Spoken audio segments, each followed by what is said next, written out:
This guy now actually drives sales down, but more than that, has shown judgment so poor that he took a company worth bajillions of dollars and embroiled it in American politics in a way that could only hurt it.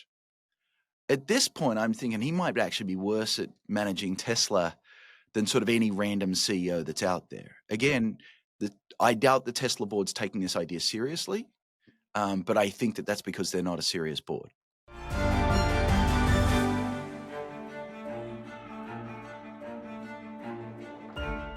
Hi, I'm Fergus Macphee, and welcome to the Tech Report on Times Radio. Joining me today is Justin Wolfers, Professor of Public Policy and Economics at the University of Michigan. Now, Justin, you and I normally speak on our other show, the Trump Report, but this is your first time on the Tech Report. Welcome to the show. So exciting, mate. I've always been a big consumer of tech journalism, so the idea I could be on the other side, wow, it's a dream come true. Well, we're going to be talking about Elon Musk today on the show, and that is because it hit the headlines last night that his long-mooted $1 trillion pay package has now been approved by Tesla shareholders, but it is dependent on meeting a list of, I think, quite punchy targets. I think 20 million Tesla vehicles in the next decade, 1 million AI-powered robots, and ultimately much more improved profits for the company. Look, the figure makes a great headline, $1 trillion. Is it realistic that Elon Musk will actually ever see that amount of money? It's very unlikely. So it's not a $1 trillion pay deal. When you said it makes for a terrific headline, in some sense, it sort of reveals a flaw in the whole organization, which is it's a terrible headline. Why would Tesla, the company, want to be an international media story for paying the CEO $1 trillion when you can get a pretty good bloke? Heck, I'd be willing to do it for a mere million. I know, Fergus, you'd do it for $1 billion, but normally we don't have to go up 3 zeros at a time. So there's something noteworthy that they've literally put together a package designed to capture headlines, in the wrong headlines. In order to get the $1 trillion, basically he'd have to add $7 trillion of value to Tesla. When you say it that way, it's a little bit like just sharing. And he gets a 1/7 share. I don't know whether that's fair or not, because honestly, there's lots of people inside Tesla who work pretty hard, and you might want to give them a bit of credit for any success that it may have. But, is it possible he gets this? Yes, because do tech companies double, then double again, then double again? Yes. Do car companies do that? No. Has he done that in the past? Yes. So it's in the range of plausible. It's not in the range of likely. But either way, he's an intensely well-paid CEO, doubly so. If you'd said to me, first pay packet of this size ever, do you reckon it's going to go to a guy who only works part-time? I probably would have said no. I would have thought for that sort of money, you could get a bloke full-time, but apparently not. Something I know, I don't want to misquote you exactly, but I think you're quite keen to talk about is the sort of economics of superstars. And I think, obviously, we know it was a couple of weeks ago he sort of threatened to leave the company if he didn't get this deal. I mean, is he that important to them, or do they at least think he's that important that they are willing to give him this amount of money to keep him there? Yeah, so let's go from hard-hitting tech journalism to nerdy arcane economics. But it's actually in the service of understanding something, which is you see these pay packets and you're like, how does this make sense? One very simple answer is that he's captured the board, by which the CEO reports to the board, but if the CEO puts all his mates on the board, then the board thinks the most important thing to do is to enrich the CEO. And at a very literal level, by the way, that's how the Tesla board operates. That's why I don't hold stock in Tesla. I want a company that's run by a board that cares more about me, the shareholder, than it does about serving the CEO. It's not the only reason I don't have stock in Tesla. By the way, another reason I'm not rich. Okay, so one is it could be a form of effectively theft, graft. When you appoint your boss and your boss gives you your pay packet, you're effectively appointing your own pay packet. There is a way to make all of this make sense, and that's what the economics of superstars is about. To understand the economics of superstars, we have to go back 100 years and talk about opera. You game? Talk about opera. Opera. Oh, I'm game. I'm not sure where this is going, but please enlighten me. This is going to be the first edition of the Tech Report that gets cut. So 100 years ago, we didn't have Spotify, and we didn't have CDs, and we didn't have records. So if you wanted to see opera, what you had to do is go to the opera house in your town. So every town across Europe, across Britain, across the US had an opera house, and it had an opera singer. And the opera singer might sing every Friday, and the opera house might have 1,000 seats. What that meant is we lived in a world with many, many opera singers, each of whom earned, roughly speaking, some share of the revenue from 1,000 seats. So a few $1,000s, a reasonable income. Let's move from that world, which means we each saw pretty good opera, but not great, because there were so many thousands of opera singers, and my town didn't get the best one. Let's fast forward to 2025. If I want to listen to opera, I just go to Spotify. All the world's opera singers are on Spotify.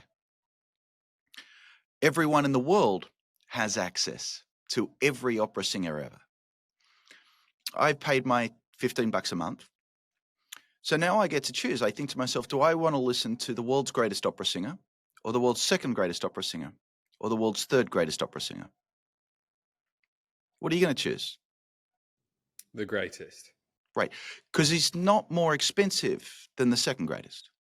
Is the greatest Pavarotti still? I don't actually listen to opera. Do you know?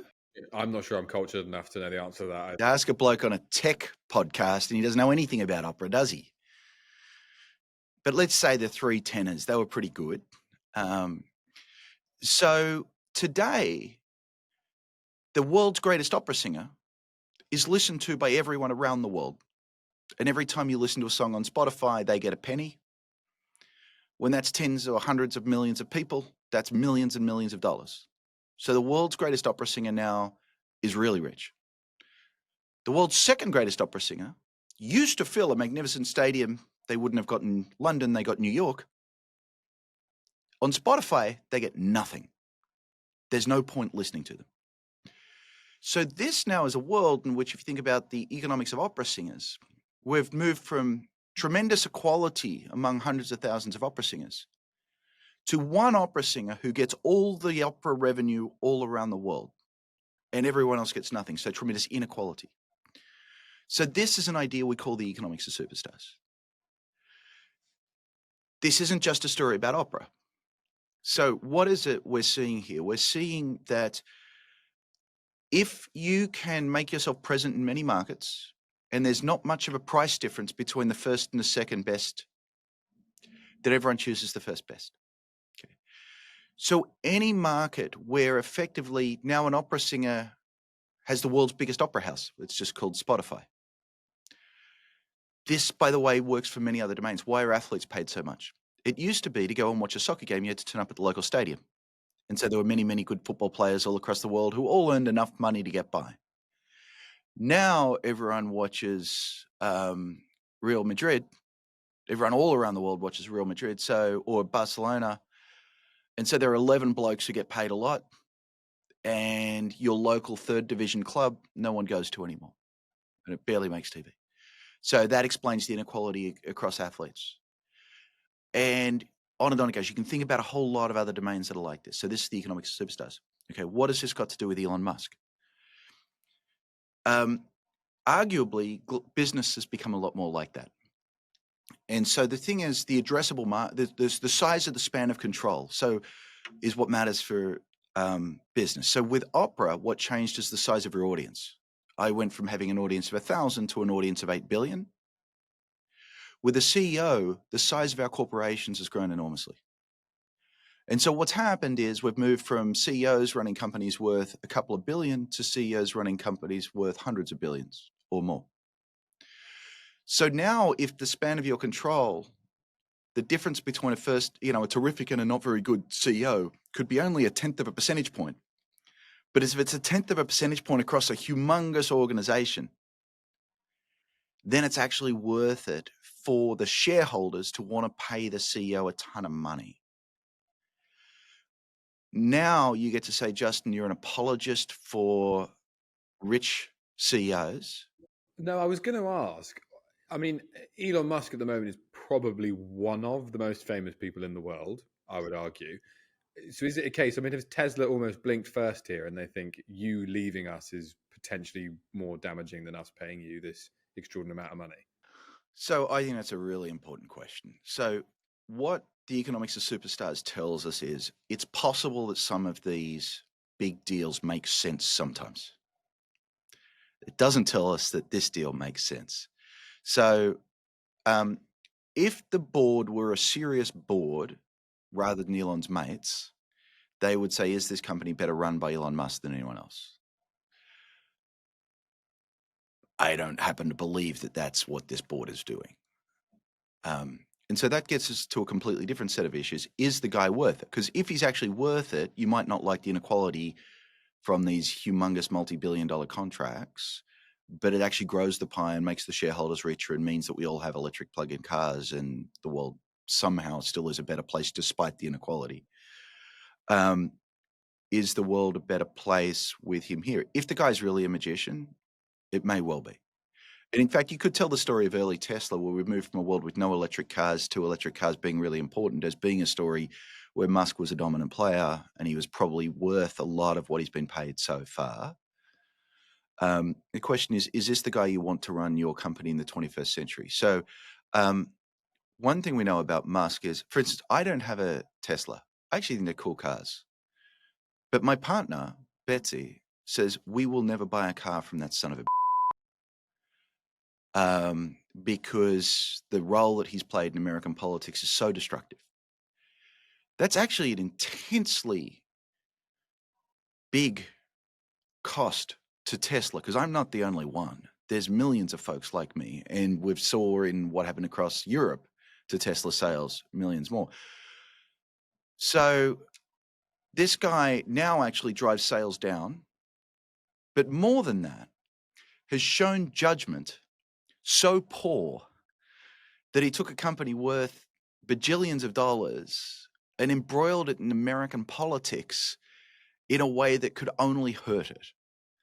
At this point, I'm thinking he might actually be worse at managing Tesla than sort of any random CEO that's out there. Again, I doubt the Tesla board's taking this idea seriously, but I think that that's because they're not a serious board. Well, I'm glad you mentioned that, because one of the key things that was mentioned yesterday in the conditions for him to meet this, but also the direction the company's taking, is the pivot into robotics. Almost, it's not like not like they're going necessarily away from electric cars, but there's a big push for robotics. Can I ask, would you buy or use an AI-powered robot made by Elon Musk? I love AI and I love robots and I love gadgets. So I've got a lot in common with your audience. Um, and I'm not sure I could sneak that one past my partner, but I would love one, but I am not going to buy anything made by Elon Musk, just as a statement of who I am and also a statement of the community I'm in. Even if I live in a community that's fairly left wing, people with Teslas sort of feel a little bit ashamed of themselves and so on. Let me go a little bit more to the business case. There's this weird thing, right? Musk is splitting his time between Tesla, XAI, the Boring Company, and so on. If I hire a CEO and he has a good idea, I reckon he ought to do the work for that good idea under the company he's working for. I was thinking these are, like I said, these are punchy, difficult. I mean, yeah, or look to me at least, almost impossible targets. And when he's splitting his time between these companies, I mean, is that possible? Would he have to give some of those up? Oh, so there's a bunch of things going on here. One, do I want to pay anyone billions of dollars for a part-time job? No. Two, do I want to pay anyone billions of dollars who's shown extremely poor judgment? No. Three, do I want a CEO? Do I believe this guy walks on water as a miracle worker? So this is actually where I think if there were a stock in Elon Musk, it would have and should have gone down with Doge. Doge was when he walked in showing his full managerial finesse and grace, said he's going to reinvent a company. That company was the American government, and then proceeded to act completely incompetently. So the idea that there is this magic fairy dust of I'm a great innovator and I can just sprinkle it everywhere was very, very clearly false. So first of all, there's the big mistakes of having politicized Tesla. He walked in and he would abolish departments without legal advice. You can't just abolish USAID. It's a creature of the US Congress.